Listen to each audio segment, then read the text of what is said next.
Excellent! Hello everyone and welcome to this video. I'm in London, invited here by NVIDIA.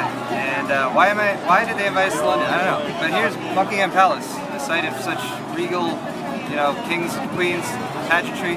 Point is though, that NVIDIA had some new announcements for us and we're going to share those with you right now. What they're doing is taking their graphics cards that they just launched, 1060, 1070, 1080, and they're just shoving them into laptops. Okay guys, I've switched to voiceover mode for better audio now, and your first question is probably, is this the launch of the GTX 1080M, 1070M, 1060M? The answer would be no. These are full-fledged GPUs just like they kind of did on a limited basis with the GTX 980 in laptops, so they're not cut-down mobile versions.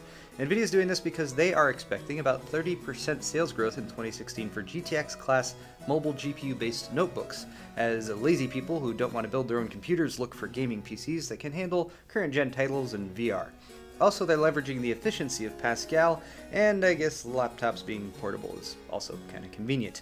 NVIDIA says these 10 series GPU laptops will be available globally tomorrow, Tuesday, August 16th, just in time for back to school, assuming they can keep them in stock, of course, which has been a big problem for their desktop variants, but that remains to be seen. Let's get into specifics though. First, there's the GTX 1080. This one still has 2,560 CUDA cores, a 1733 MHz boost clock, 8 gigs of 10 gigabit per second GDDR5X memory, and this will replace the GTX 980 in a laptop, so nice upgrade there. The GTX 1070 will have 2,048 CUDA cores, 1,645 MHz boost clock, 8 gigabytes of 8 gigabit per second GDDR5, and it will replace the 980M. Note here some slight spec variance. This one actually has more CUDA cores than the desktop GTX 1070, which has 1,920 CUDA cores, but it runs at a slightly lower frequency. NVIDIA says that this offset on both accounts provides pretty much equivalent performance. Finally, the GTX 1060 will have 1,280 CUDA cores, 1,670 MHz boost clock, 6 gigabytes of 8 gigabit per second GDDR5, and will replace the 970M. Again, a slight variance here from the desktop specs, just about a 30 MHz lower boost clock. If you're like me, your next question would be, can these overclock? And the answer would be yes. Comparing them to the Maxwell mobile GPUs, which could overclock to maybe 80 to 120 MHz over their reference specs, Pascal's should expect to see 200 to 300 MHz in additional overclocking headroom. The reason is they have dual FET power supplies now, which drives a lot of power in a small area, as well as a multi-phased power controller, which increases power efficiency and reduces noise. These are updates to the power delivery system with Pascal that we saw on the desktop side. Now when it comes to overclocking, your mileage may vary, of course, based on the laptop you buy, its design, and its cooling. Also bear in mind there's no voltage control with the desktop 10 series GPUs. That is kind of to be expected since there's thermal limitations with the size of laptops, and the target temperature is still 83 degrees Celsius. NVIDIA did a live overclocking demo for us. It did have a couple hiccups, but they managed to get it working.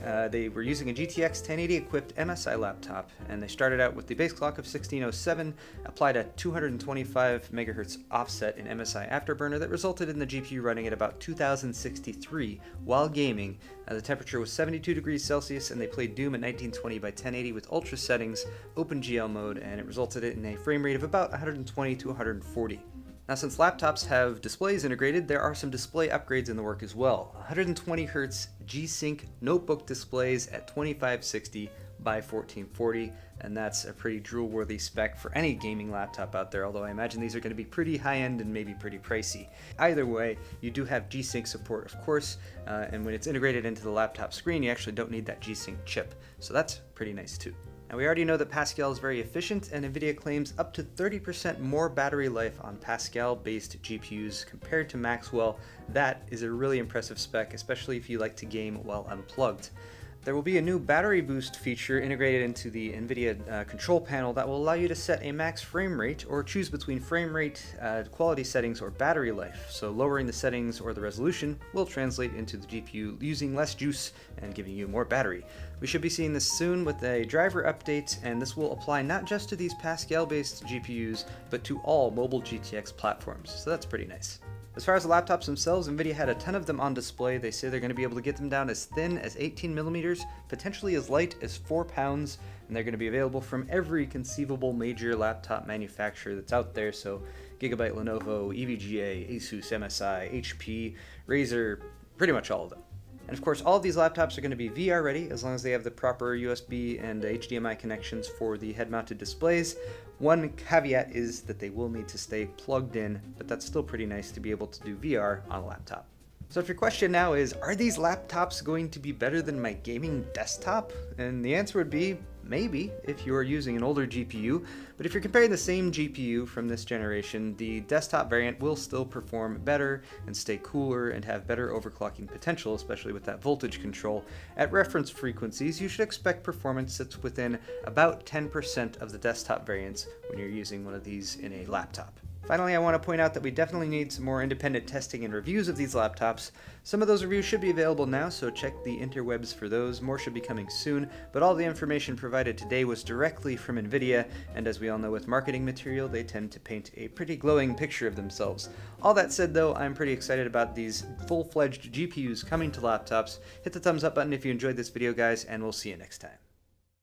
For all of the optical discs that we use, all of them, all the optical. You need your ASUS drivers to Yes. oh yeah, you gotta load your drivers off of the driver disk, unless you threw it away.